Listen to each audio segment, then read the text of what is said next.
என்னை பற்றி வலம் வரும் அந்த செய்தி முற்றிலும் உண்மையில்லை. திடீரென மாளவிகா மோகன் விளக்கம். தன்னை பற்றி சமூக வலைதளங்கள்ல பரவி வர தகவல்கள் முற்றிலும் வதந்தி அப்படின்னும் உண்மையே கிடையாது அப்படின்னும் நடிகை மாளவிகா மோகன் தன்னோட ட்விட்டர் பக்கத்துல விளக்கம் கொடுத்திருக்காங்க.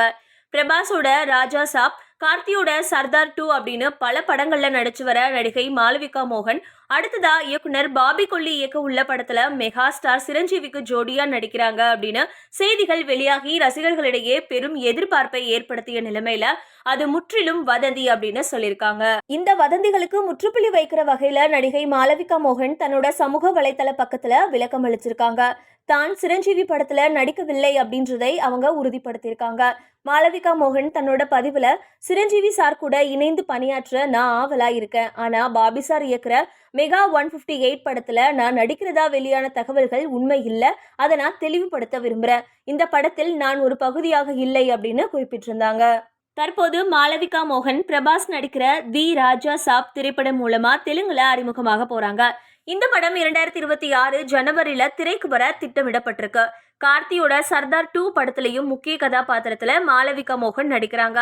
பாலிவுட்டுக்கு போன மாளவிகா மோகனுக்கு பெரிய வெற்றி கிடைக்கல. இந்த நிலைமையில டோலிவுட்ல தொடர்ந்து பெரிய படங்களை குறி வச்சுட்டு வராங்க. சிரஞ்சீவி மற்றும் பாபி கொல்லி இணைகிற புதிய படம் இந்த ஆண்டு ஆகஸ்ட் மாதம் சிரஞ்சீவியோட பிறந்த நாளில் ஒரு கான்செப்ட் போஸ்டரோட அதிகாரப்பூர்வமா அறிவிக்கப்பட்டுச்சு.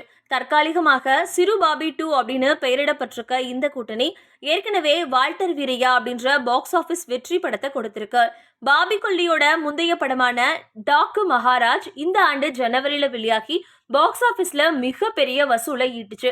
இந்த படத்துல நந்தமுரி பாலகிருஷ்ணா நடிச்சிருந்தாரு. மாளவிகா மோகன் சமீபத்துல மோகன்லால் நடிச்ச மலையாள திரைப்படமான ஹிருதய பூர்வம் படத்துல நடிச்சிருந்தாங்க. ஓணம் பண்டிகையப்போ வெளியான இந்த காதல் நகைச்சுவை நாடக திரைப்படம் பாக்ஸ் ஆபீஸ்ல 100 கோடி ரூபாய்க்கு மேல வசூலித்தது. சோனு டிபியோட திரைக்கதையில சத்யன் அந்திக்காடு இயக்கிய இந்த படத்தை ஆண்டனி பெரும்பாவூர் தயாரிச்சாரு. இந்த படத்துல சங்கீதா மாதவன் நாயர், சங்கீத் பிரதாப், சித்திக், லாலு அலெக்ஸ், ஜனார்த்தனன், பாபுராஜ், நிஷான் மற்றும் சபிதா ஆனந்த் உள்ளிட்ட பலரும் முக்கிய கதாபாத்திரத்துல நடிச்சிருந்தாங்க. சிரஞ்சீவியோட நயன்தாரா நடிச்ச திரைப்படம் பொங்கலுக்கு வெளியாக உள்ள நிலைமையில அடுத்து மாளவிகா மோகன் நடிக்க போவதா வதந்திகள் உலா வந்த நிலைமையில அதிரடியா அதுக்கு மாளவிகா மோகன் தன்னோட ட்விட்டர் பக்கத்துல மறுப்பு தெரிவிச்சிருக்காங்க.